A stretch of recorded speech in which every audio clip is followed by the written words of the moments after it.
नमस्कार, सत श्री अकाल, आदाब दोस्तों आज मैं एक ऐसी वीडियो बनाने जा रहा हूँ। मेरा उन वामपंथियों को एक संदेश है भाई, अगर तुमने कुछ झूठ फैलाना है तो झूठ में इतने तुम्हारे वीक पॉइंट रह जाते हैं, इतने लूप होल तुम छोड़ देते हो जिससे तुम पकड़े जाते हो। देखो दोस्तों, आज राम मंदिर के कारण देखो पूरी दुनिया और पूरा भारत राममय हो चुका है और इन लोगों को कुछ सूझ नहीं रहा कि अब इसका जवाब क्या दें। तो अब इन्होंने क्या करा, ये जॉर्ज सोरास के दलालों ने जो बाहर से विदेशी पैसा लेके हमारे भारत की संस्कृति को नुकसान पहुंचाना चाहते हैं और भारत को नुकसान पहुंचाना चाहते हैं और सनातन को नुकसान पहुंचाना चाहते हैं। इन लोगों ने क्या करा कि एक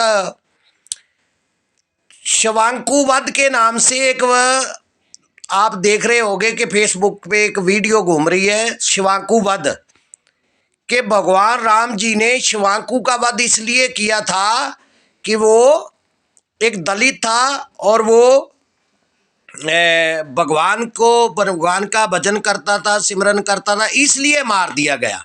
देखो ये वीडियो में क्या दिखाते हैं कि एक पंडित भगवान राम के दरबार पे आता है, रोता बिलखता कि भाई मेरे पुत्र जो है उसके मेरे पुत्र मर गया है। किस लिए मर गया है? क्योंकि आपके राज में एक ऐसा काम हो रहा है जिससे कि हमारे पुत्र की जान चलेगी। तो जब भी राम पूछते हैं, क्योंकि राम तो न्यायप्रिय राजा थे, तो वो पूछते हैं कि भाई क्या हुआ। तो कहता जी आपके राज में ऐसा काम हो रहा है कि दलित जो है, जो छोटी जात के लोग हैं, वो भगवान को उसका भजन कर रहे हैं, सिमरन कर रहे हैं, ध्यान कर रहे हैं, इसलिए मेरा पुत्र मर गया। देखो पहले तो झूठ यहीं पकड़ा जाता है कि भाई किसी के भजन करने से, किसी के नाम सिमरन करने से, किसी के बंदगी करने से कि उसका पुत्र कैसे मर गया। वो कहता है कि राम जी को आप तुरंत चल के देखो और उसको मार दो। तो उसके बाद दिखाया गया कि भगवान राम जाते हैं तो शिवांकु जो है सत्संग कर रहा होता है अपने कुछ लोगों के संगत के बीच में, तो भगवान राम उसको मार देते हैं। ये है झूठ। पहली बात तो ये है, भगवान राम के राज में उस टाइम जात पात थी नहीं दोस्तों, उस टाइम वर्ण व्यवस्था थी। वर्ण व्यवस्था का मतलब ये था कि अगर कोई छोटी जात में भी पैदा होके अगर ऊंचे कर्म करता है, यानी ऊंचे कर्म, अगर वो भगवान का भजन करता है, बंदगी करता है, तो वो ब्राह्मण कहलाएगा, ब्राह्मणों वाले काम करेगा। क्योंकि ब्राह्मण किसको कहते थे? जो ब्रह्म की विचार करता था उसको ब्राह्मण कहते थे। क्षत्रिय किसको कहते थे? जो अपने देश की फौज में समाज के लिए लड़ता था उसको क्षत्रिय बोल देते थे। वैश्य किसको कहते थे? जो व्यापार करता था या जो खेती करता था उसको वैश्य बोलते थे। और जो सेवादार थे, मतलब समाज में सेवा का काम करते थे, जैसे कोई नाई, मोची, धोबी, जुलाहा के, तो इस तरह के जो लोग थे उनको शूद्र कहा जाता था कि सेवादार थे वो। तो कहता कि आपके राज में शूद्र जो है एक बंदगी करता। पहली बात तो देखो, वाल्मीकि जी भी एक छोटी जात से आते थे दोस्तों, लेकिन वाल्मीकि जी जब भक्ति करके भगवान उसको नमस्कार कर रहे हैं, भगवान जो है वाल्मीकि भगवान जी को कैसे आदर सत्कार दे रहे हैं, तो फिर शिवांकु का वध कैसे कर सकते हैं? क्योंकि ये झूठ जो लोग फैला के आज जो दुनिया में राममय और राम जी का जो हर एक आदमी, हिंदू, मुस्लिम, सिख, ईसाई, सब राममय हो रहे हैं और राम जी का गुणगान कर रहे हैं। राम जी का मंदिर बनने से क्या है कि दोबारा से लोग, भारत के लोगों में एक जागृति पैदा हो रही है।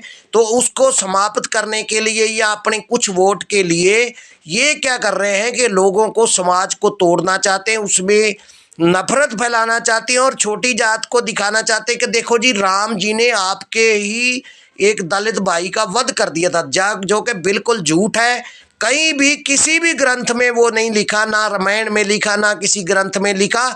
ये हाँ, ये जो इतिहासकार जो ये बने, जो अंग्रेज के राज में जो वामपंथी जो आए, जो दलाल बने उनके, वो अभी भी दलाली कर रहे हैं कुछ पार्टियों की। इन लोगों ने झूठा इतिहास लिख के राम के नाम को कलंकित करने का काम किया, राम जी को कलंकित करने का काम किया। और हमें सारे समाजों को साथ लेके चलना है, कोई ऊंचा नहीं, कोई नीचा नहीं, सब भारतीय है और जो इस देश के लिए जो भी सेवा करता है वो भारतीय, जो इस देश का नागरिक है वो भारतीय, कोई ऊंचा नहीं कोई नीचा नहीं है। और ये लोग क्या करते हैं कि कभी वो बात ले आते हैं जी, देखो शंकराचार्य जी नहीं जा रहे, वो शंकराचार्य जी इसलिए नहीं जा रहे कि भाई वहाँ तो मोदी जी होंगे और हमारी कुर्सी कहाँ लगेगी। अरे भैया ये मैं एक पहली बात ये करना चाहता हूँ कि जो देश का राजा है, जो प्रधानमंत्री है, वो हमने वोटों से चुना है। वो चाहे बैकवर्ड क्लास से आता है चाहे किसी भी क्लास से आता है, वो हमारे देश का राजा है।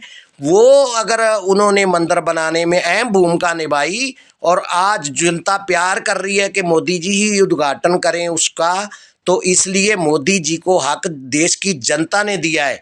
ये जो पार्टियां क्या करती है, अगर पिछला इतिहास मैं गिनाने लगूंगा तो शंकराचार्य जी भी एक पार्टी के समर्थन का दिखते हैं, क्योंकि जब 2014 में मोदी जी कैंडिडेट बने थे बीजेपी के, तो एक पत्रकार ने, एक शंकराचार्य जो द्वारका के स्वरूपानंद सरस्वती जी थे, उनसे एक पत्रकार ने सवाल पूछा था कि आने वाले जो प्रधानमंत्री मोदी जी बन रहे हैं, तो उन्होंने थप्पड़ मार दिया था गुस्से में आके उसके।